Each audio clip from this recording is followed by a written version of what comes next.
Hola, ¿qué tal?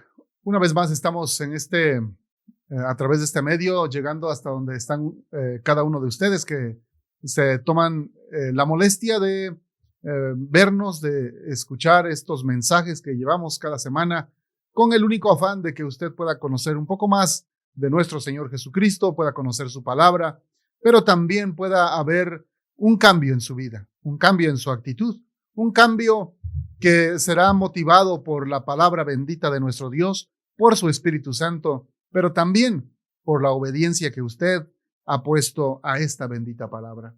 Gracias le damos por este preciso tiempo que nos da para llevarle a través de las Sagradas Escrituras a conocer un poco más de ese Dios todopoderoso. En esta ocasión vamos a ahondar en el capítulo 6 del Evangelio según San Mateo. Recuerde que estamos estudiando el Sermón del Monte. Ya hemos terminado el capítulo 5, ahora vamos a iniciar el capítulo 6 y vamos a leer de los versículos 1 al 4. La Biblia dice así: guardaos de hacer vuestra justicia delante de los hombres para ser vistos de ellos. De otra manera, no tendréis recompensa de vuestro Padre que está en los cielos. Cuando pues des limosna, no hagas tocar trompeta delante de ti como hacen los hipócritas en las sinagogas y en las calles para ser alabados por los hombres. De cierto os digo que ya tienen su recompensa. Mas tú, cuando des limosna, no sepa tu izquierda lo que hace tu derecha, para que sea tu limosna en secreto, y tu Padre, que ve en lo secreto, te recompensará en público. Aquí estos primeros versículos del capítulo 6 del Evangelio según San Mateo, nuestro Señor Jesucristo ahora nos empieza a hablar acerca de la limosna. Para poder entender mejor este concepto, déjeme hablarle del origen de la palabra. La palabra limosna en el hebreo no aparece, no tiene un término especial para designar la palabra limosna. Así que en el Antiguo Testamento usted no encontrará la palabra limosna, sino que en su lugar usted va a encontrar la palabra misericordia o bendición. Limosna viene del griego elemosni, que designa la misericordia de Dios. En el Salmo 24:5 habla precisamente de esta misericordia. Salmo 24 y versículo 5.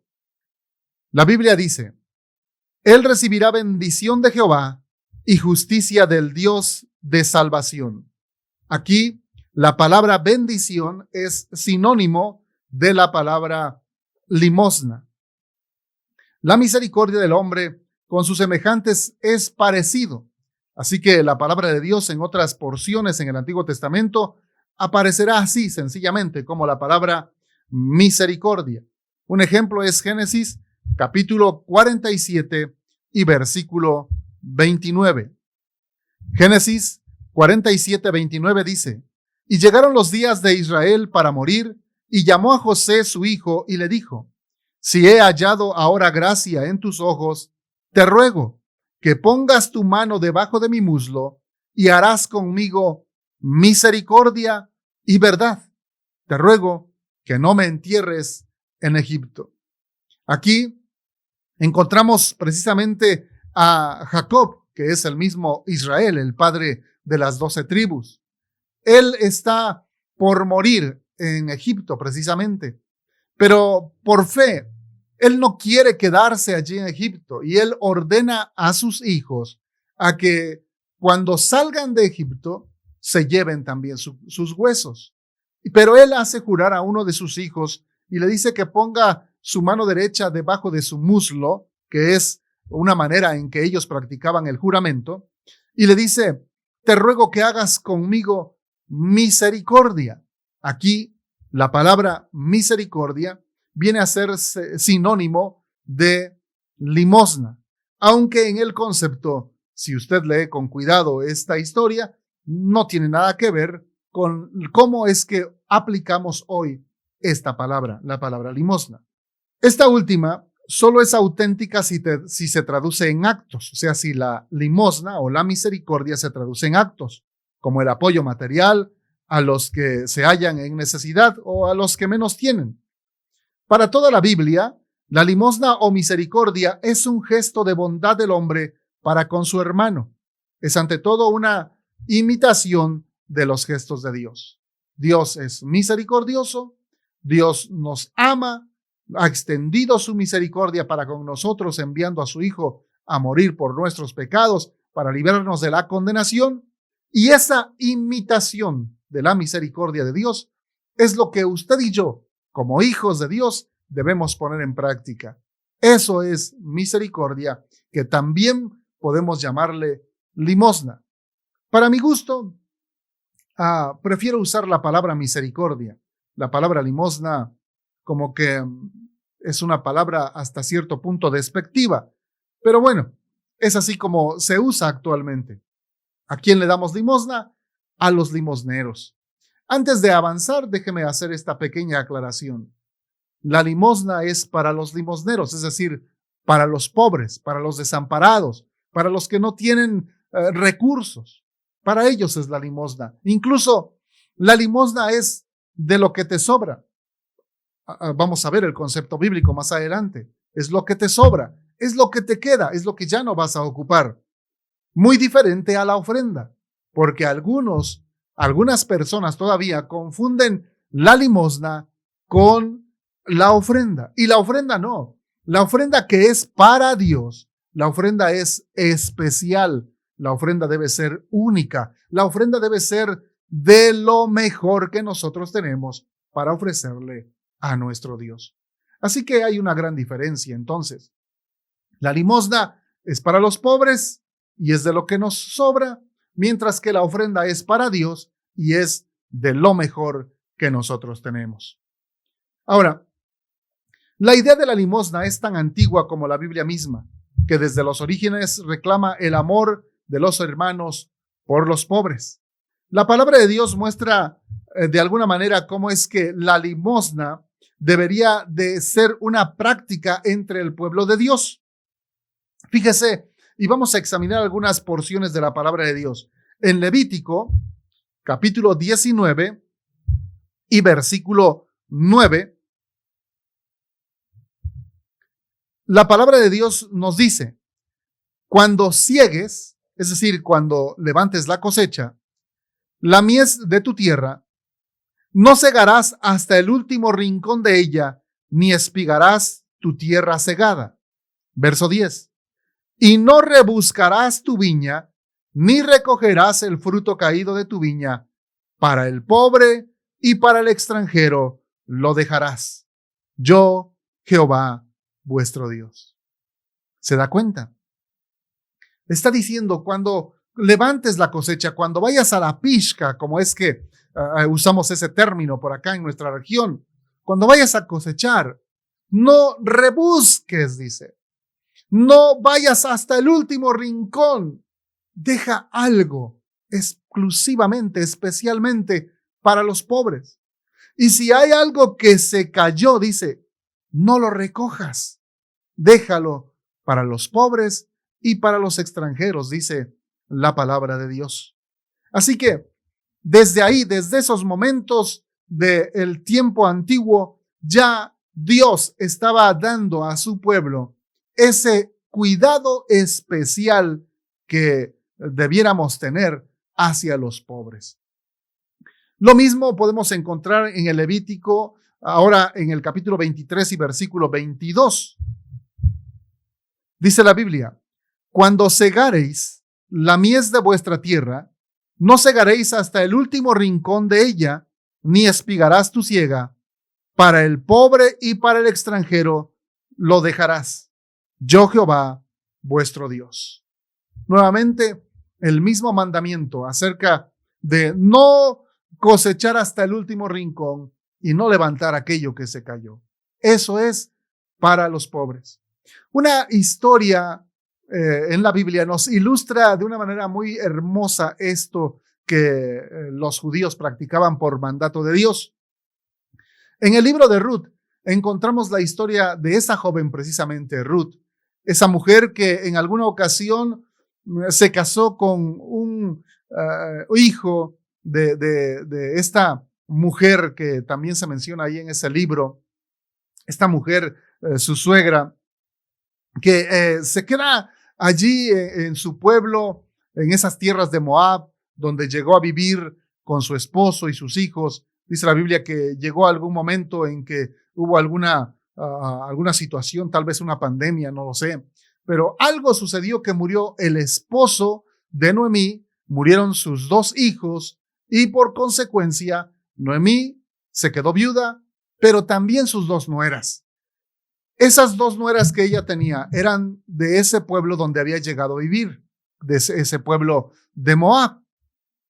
Pero una de ellas, una de esas 2 nueras que Noemí tenía, simplemente dice la Biblia que se regresó con su familia al haber muerto su esposo, no tenía más razón para vivir con la suegra, así que decidió regresarse con su familia. Pero tenemos a Ruth, una mujer moabita, que se había quedado ya viuda, pero que seguramente había escuchado el testimonio del Dios Todopoderoso al cual Noemí adoraba, de tal manera que cuando Noemí dijo, no tengo más razón para quedarme a vivir en Moab, regresaré a mi tierra en Israel. Y cuando ella decide regresar a Israel, dice la Escritura que Ruth le dijo, a donde tú vayas, iré yo. Tu pueblo será mi pueblo y tu Dios será mi Dios. Y esa frase, esas palabras que exclamó Ruth hacia su suegra, han quedado grabadas con letras de oro para muchos cristianos en nuestros días, hablando de una verdadera conversión, hablando de una persona que viene a Jesús con todo su corazón y que hace esa decisión determinante. Tu pueblo será mi pueblo y tu Dios será mi Dios. Así que Ruth tomó la mejor decisión. Se acercó a Noemí y ambas juntas llegaron nuevamente a las tierras de Israel. Y llegaron allí, a Belén, dice la Escritura, y buscaron cobijo. Por consejo de Noemí, Ruth, dice la Escritura, que fue a recoger espigas a un campo donde estaban cosechando. Como leímos en la Escritura, que lo que se caía no tenían que recogerlo, ni tampoco ir a rebuscar en los lugares más escondidos del terreno, sino que tenían a propósito que dejar algo para los pobres. Así que Ruth se quedó hasta atrás de donde iban los segadores cosechando, levantando la cosecha, y ella empezó a recoger todo aquello que se había caído, todo aquello que los segadores estaban cosechando. Y dice la Escritura que estuvo desde la mañana hasta la tarde levantando espigas, de tal manera que cuando terminó el día, ella pudo regresar con su suegra y llevaba bastante trigo, bastante para que pudieran vivir varios días. Esto es algo especial, esto es algo muy hermoso porque podemos ver cómo el pueblo de Israel tenía ese cuidado con los pobres, pero también nos habla de lo que usted y yo, como cristianos, debiéramos tener hacia esas personas que no tienen. Debiéramos tener un cuidado muy, muy especial para con ellas. La generosidad con los pobres debe estar ligada a nuestras celebraciones litúrgicas. Es decir, nosotros como cristianos del siglo XXI debemos hacer nuestros servicios, nuestras reuniones de iglesia, si es que usted está teniendo todavía sus reuniones presenciales o si no lo está haciendo, debiéramos buscar la manera de que en cada culto, en cada reunión, debiéramos apartar también un tanto, una porción para darle a los pobres. La Escritura nos muestra algunas ilustraciones, algunas historias de cómo es que la liturgia judía iba unida precisamente a la generosidad, es decir, a la limosna. Vamos a ver algunas en el segundo libro de Samuel, capítulo 6 y versículo 19. Segundo libro de Samuel, capítulo 6 y versículo 19.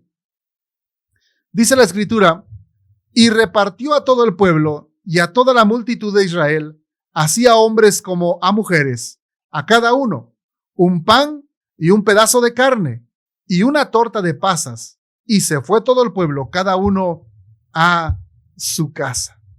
Ahora, qué precioso porque aquí encontramos una celebración, una fiesta. El pueblo estaba alegre, estaba contento, porque después de varios años de que el arca de Dios, ese cajoncito donde se manifestaba la gloria de Dios, ese como un pequeño baúl donde dice la Escritura que había una porción del maná que Dios les había dado en el desierto, estaba la vara de Aarón y las tablas de la ley en esa cajita, en esa arca. Y dice la Escritura que en la tapa, encima, estaban 2 querubines con las alas extendidas, como protegiendo eso que había dentro.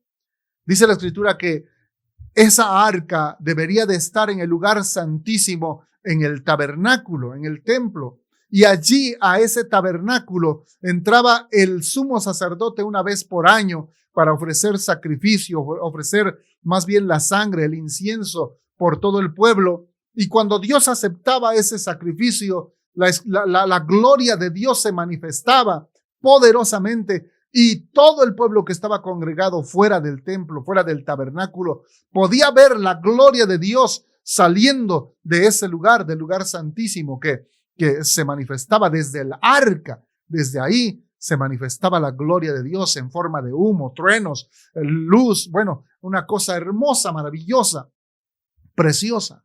Pero por el pecado del pueblo de Israel, los filisteos en alguna ocasión llegaron, atacaron a Jerusalén, destruyeron todo y se llevaron el arca, los filisteos. Pero mientras estuvo el arca de Dios en la tierra de los filisteos, a ellos les llegaron como maldiciones. Les salieron tumores, les salieron como granos en la cara, a otros les salieron úlceras, bueno, tantas cosas que les cayó que de repente ellos se dieron cuenta que tener el arca era como maldición para ellos y decidieron regresar el arca. Después de muchos años o de algunos años de estar en el arca en la casa de un hombre llamado Obed, ahora el rey David ordena que el arca se regrese a donde debería estar, a la ciudad de Dios. Y cuando llega el arca ahí, están tan alegres, tan contentos, tan gozosos de que una vez más el arca de Dios esté en el lugar donde debería de estar. Dice la palabra de Dios que se reunió todo el pueblo, se organizó como una gran fiesta y al final, después de toda la liturgia que se hizo, se regresó al pueblo, a la gente, a sus casas, pero no sin antes haberles dado lo que leímos, una torta, haberles dado una porción de carne, haberles dado lo necesario. Pero hay algo bien importante que nos muestra la palabra de Dios ahí en el verso 19, cuando dice que cada uno, dice, debería de recibir un pan, un pedazo de carne, una torta de pasas, y se fue todo el pueblo, cada uno a su casa. Así que toda la gran multitud que se reunió ahí, recibió. No se miró si alguien tenía posibilidad económica o si alguien no tenía. Así que esta reunión tan especial tuvo que ver no solamente con darle de comer a la gente que tenía, sino también a los que no tenían. Esta porción, otra porción de la Escritura nos aclara un poco más esta situación. Vamos a Nehemías, capítulo 8 y versículo 10. Nehemías, capítulo 8 y versículo 10. Ahí dice la Escritura, luego les dijo, id, comed grosuras y bebed vino dulce, y enviad porciones a los que no tienen nada preparado, porque día santo es a nuestro Señor. No os entristezcáis, porque el gozo de Jehová es vuestra fortaleza. Cuando dice, enviad porciones a los que no tienen nada preparado, se está refiriendo a los pobres, a los que no tienen qué comer. Se está refiriendo a aquellos que ni siquiera tienen lo necesario para comer ese día. Ahora, ¿qué estaba sucediendo? Bueno, aquí estaba sucediendo algo muy especial. La palabra de Dios nos dice que para ese tiempo, en el libro de Nehemías, dice la Escritura que por mucho tiempo ellos habían perdido el libro de la ley, es decir, las sagradas Escrituras que tenían hasta ese tiempo. Una vez más, precisamente por el pecado de Israel, había llegado el pueblo de Babilonia y habían destruido Jerusalén y destruido todo lo que había allí, el templo, lo destruyeron y se llevaron todos los utensilios de oro del templo con los que se hacían los rituales y los sacrificios, todos se los llevaron a Babilonia. Pero entre todas esas cosas, quemaron y destruyeron todas las copias que había de la palabra de Dios hasta ese tiempo. Así que, por alguna razón, los judíos se quedaron sin palabra de Dios durante 70 años, todo el tiempo del cautiverio. Ahora que había regresado ya un pequeño grupo bajo el liderazgo de Esdras y luego otro más bajo el liderazgo de Nehemías, uno para reconstruir el templo y el otro para reconstruir los muros de Jerusalén. Trabajando ambos, en algún momento muy especial, encuentran una copia del libro de la ley, de la palabra de Dios. Y era tanto el gozo, tanto el regocijo de que después de tantos años de no leer la Biblia, pudieran una vez más leerla, que dice la Escritura que se reunió todo el pueblo que estaba allí. Y dice la Escritura que de pie, durante muchas horas, durante casi todo el día, bajo el calor del sol, en una plaza pública, Esdras estuvo leyendo la palabra de Dios, estuvo leyendo la ley, la Torá, como dicen algunos otros en hebreo. Estuvo leyendo y dice la Escritura que cuando él leía la palabra de Dios, cuando él leía la ley, dice que los hombres, la gente que estaba escuchando lloraba porque su corazón se estaba llenando de esa bendita palabra de Dios. Qué hermoso tiempo. Qué sed había en los corazones de todos esos judíos, de todos esos hombres que durante tanto tiempo no habían escuchado la palabra de Dios y ahora que tenían la oportunidad una vez más de recibirla, de oírla, estaban tan alegres, tan conmovidos que estaban llorando ahí. Para terminar la reunión, el líder Esdras les dice a todos, váyanse a su casa y preparen comida y beban vino nuevo, dice vino dulce y preparen carne con su grosura, dice algo que tal vez estaba prohibido en la ley para los sacerdotes, pero todo el pueblo dice, coman carne con su grosura, gócense, alégrense, esto es un tiempo de fiesta, pero también envíenle a aquellos que no tienen, denles a los que no tienen. Y creo que aquí muchos de nosotros, como cristianos, cometemos un gran error. Cuando tenemos fiestas, sea en la iglesia o sea en la casa, nos acordamos de nuestros amigos, de nuestros parientes, nuestros vecinos, aún a veces de los hermanos, cuando son fiestas en casa, pero pocas veces nos acordamos, o tal vez nunca, de los pobres, de aquellos que no tienen. Y esto me recuerda algo que nuestro Señor Jesucristo ilustró en una de sus parábolas, en una de sus historias, cuando habló de un gran rey que dice la Escritura que hizo una gran fiesta y mandó invitaciones a sus amigos, y la Escritura dice que ninguno de sus amigos quiso ir y todos pusieron excusas, y uno dijo, no puedo ir porque acabo de casarme, otro dijo, no puedo ir porque acabo de comprar un terreno y voy a verlo, otro dijo, no puedo ir porque acabo de comprar una yunta y voy a probarla. Y cuando llegaron estas noticias al rey, dice la Escritura que ese rey dijo, entonces vayan a las plazas, vayan por las calles y traigan a los cojos, a los mancos, a todos los necesitados, a los pobres, a todos aquellos que no tienen tráiganlos a mi casa y que mi casa se llene, porque he preparado una gran fiesta, he preparado lo necesario, la comida, y quiero invitar. Y aquellos no fueron dignos, pero quiero que los pobres, que los necesitados estén aquí y disfruten de esta fiesta. Así que esta misma práctica debiéramos llevarla también a la iglesia. Cuando en nuestras congregaciones tenemos reuniones, cuando tenemos fiestas, celebraciones especiales y que invitamos a nuestros parientes, a nuestros amigos, porque todos queremos que nuestra familia conozca de Jesús. De repente caemos en un gran conflicto con Dios. Personas que tal vez ni siquiera quieren nada con Dios, que les hemos hablado una y otra vez, que les hemos insistido tanto para que vengan a Cristo y no quieren. Y nosotros en esa desesperación porque ellos vengan a Jesús, les volvemos a invitar una vez más a la iglesia y llegan solamente para estar un rato, pero se van igual. Hoy el Señor nos abre un panorama diferente. Nos dice que nos acordemos de los pobres, de los necesitados, de aquellos que no tienen, de aquellos que están padeciendo necesidad, de aquellos que están olvidados, que tal vez andan por las calles, que tal vez están viviendo en una casita de cartón o de lámina, de aquellos que no tienen la capacidad económica o las habilidades para poder salir adelante, que tal vez están pasando por aflicción, porque por alguna razón quedaron en quiebra.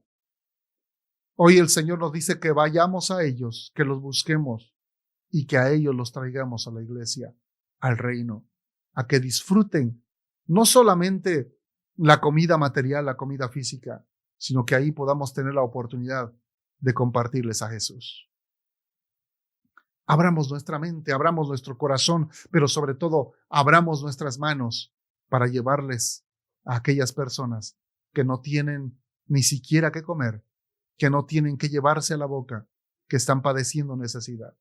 Y hagamos de la limosna, hagamos que ese acto de misericordia sea parte de nuestra liturgia, sea parte de nuestro culto, sea parte de nuestras reuniones. Este es el ejemplo que nos da la palabra de Dios en el Antiguo Testamento. Pero en el Nuevo Testamento, con la venida de nuestro Señor Jesucristo, la limosna conserva su valor, pero se sitúa en una economía nueva que la confiere el Nuevo Testamento.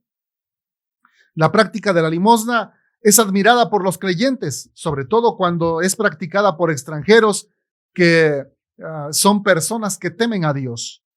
Y así, de alguna manera, dando, manifiestan su simpatía o su fe por ese Dios de aquellos que tenemos a Cristo en nuestro corazón. La Biblia nos da algunos ejemplos. Por ejemplo, tenemos aquel hombre centurión que dice la Escritura que les había construido una sinagoga a los judíos y en alguna ocasión se acerca al Señor Jesucristo para pedirle que le sane a una persona que tenía enferma. Los judíos que escucharon esa petición se acercaron a Cristo y le dijeron: concédele su petición, concédele ese favor, porque Él ama nuestra patria y nos ha edificado una sinagoga. Eso era también parte de la misericordia o parte de lo que podemos llamar limosna. Dar algo o hacer algo para la gloria de nuestro Dios. Así encontramos otros ejemplos. Alguna vez también el Señor Jesucristo mencionó a la limosna o la misericordia como uno de los pilares de la vida piadosa, como uno de los 3 pilares que debe sostener nuestra vida cristiana. Y lo pone allí en el Evangelio según San Mateo en capítulo 6, lo pone junto con la oración y junto con el ayuno. Así que la limosna no debiera estar lejos de la práctica del cristiano, más bien debiera ser parte de la práctica diaria del cristiano. La oración, la palabra de Dios, pero también la limosna. Sin embargo, la limosna debe darse con la motivación correcta. Y la palabra de Dios, en palabras de nuestro Señor Jesucristo, nos dice ahí en Mateo capítulo 6, versículos 1 al 4, regresando una vez más a nuestra porción con la que iniciamos, vamos a terminar con esto. Mateo capítulo 6, versículos 1 al 4, dice la Biblia, hablando el Señor Jesús: guardaos de hacer vuestra justicia delante de los hombres para ser vistos de ellos. De otra manera, no tendréis recompensa de vuestro Padre que está en los cielos. Dice la Escritura que debe darse con la motivación correcta, es decir, no para ser vistos. Si bien es cierto, tenemos la tendencia, la gran tendencia, a que cuando damos algo queremos que todo mundo lo sepa, porque tal vez es tan poco lo que hemos dado que queremos que esa vez que fue extraordinaria para nosotros, queremos que todo el mundo lo sepa y de alguna manera sepa que estamos haciendo algo. Y tomamos fotos, tomamos videos, las subimos al Face, las enviamos con nuestros amigos. Y está bien, pero no es el mandato del Señor. El Señor dice que lo hagamos no para ser vistos de los hombres. Es decir, que lo hagamos, sí, demos a los pobres, más bien por obediencia al Señor que para ser vistos. Hay que purificar entonces nuestras motivaciones. Número 2, versículo 2 dice: cuando pues des limosna, no hagas tocar trompeta delante de ti como hacen los hipócritas en las sinagogas y en las calles, para ser alabados por los hombres. De cierto os digo que ya tienen su recompensa. Así que, en segundo lugar, la limosna debe darse con el propósito correcto. ¿Cuál sería el propósito correcto aquí? Agradar a Dios. Sí, agradar a Dios. Quedar bien con Dios, no a los hombres. No hacer tocar trompeta, no anunciar eso que diste, eso que ya entregaste. Sencillamente, deja que Dios sea el que se agrade de ti y no los hombres. El apóstol Pablo en alguna ocasión dijo: si yo quisiera agradar a los hombres, sería el más digno de conmiseración de todos. Sí, es que es mejor ser aprobado por Dios que ser aprobado por los hombres. Usted y yo, amigo que me escucha, seguramente tiene también el mismo sentir que un servidor. Queremos ser aprobados por Dios, queremos agradar a Dios, no tanto a los hombres. Si podemos agradarles, está bien, pero si caemos en conflicto, es mejor obedecer a Dios o agradar a Dios que a los hombres.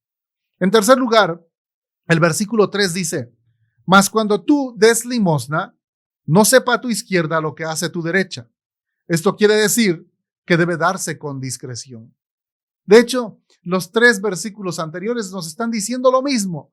No lo hagamos con motivaciones incorrectas, no lo hagamos con propósitos incorrectos y tampoco lo hagamos tocando trompeta. Es decir, seamos discretos al dar.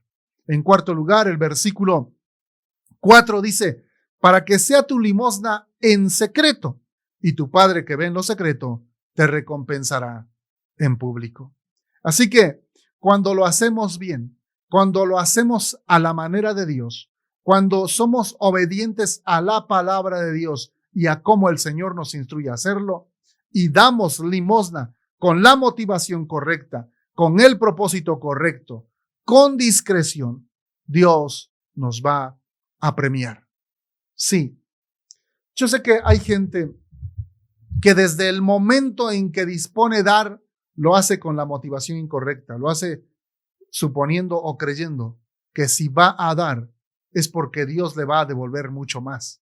De hecho, hay desgraciadamente muchas personas que enseñan mal la palabra de Dios y lo enseñan así, desde un corazón avaro, desde un corazón codicioso.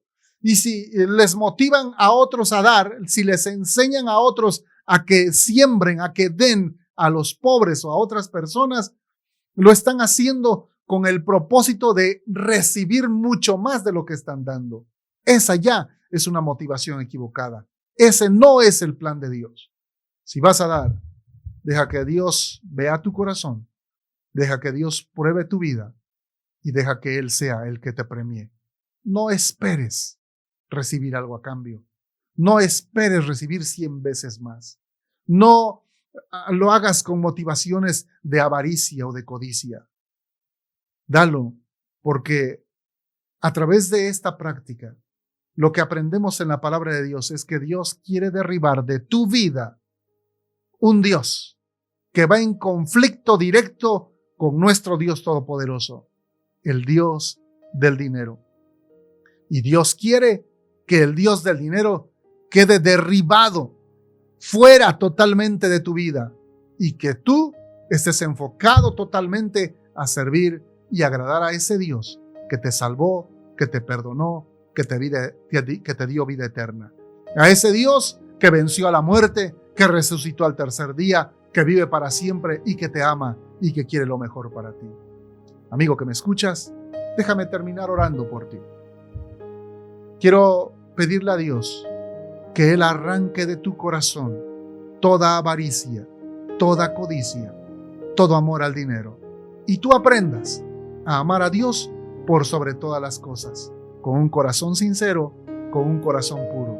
Y de esta manera puedas obedecer la palabra de Dios, que en esta ocasión nos ha invitado a ser generoso con los pobres, a poner en práctica la misericordia.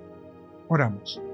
Padre, te doy gracias por esta palabra tuya que ha sido de gran bendición para nuestras vidas. Te doy gracias, Señor, porque a través de esta práctica de la limosna o de la misericordia, a través de el darle a los pobres de lo que tenemos, tú quieres arrancar de nosotros ese ídolo, ese Dios falso que muchos hemos conservado todavía, el dinero.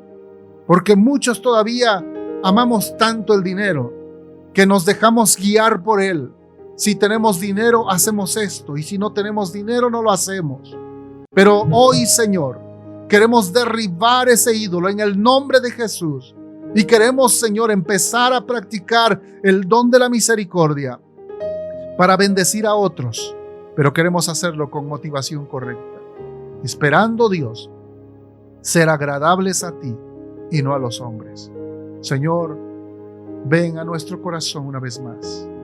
Si alguno de los que en esta ocasión han escuchado tu palabra no había tomado la decisión de recibir a Cristo, hoy te pido, Jesús, que vengas a ese corazón, que vengas a darle salvación, pero sobre todo, Señor, que le quites de su corazón el amor al dinero, que nos enseñes a ser generosos con los pobres, a poder llevarles algo de lo mucho que tú nos has dado, para que de esta manera ellos también puedan saber que tú también les amas, así como nos has amado a nosotros. Gracias, Señor, por tu palabra en esta hora, en el nombre poderoso de Jesús. Amén.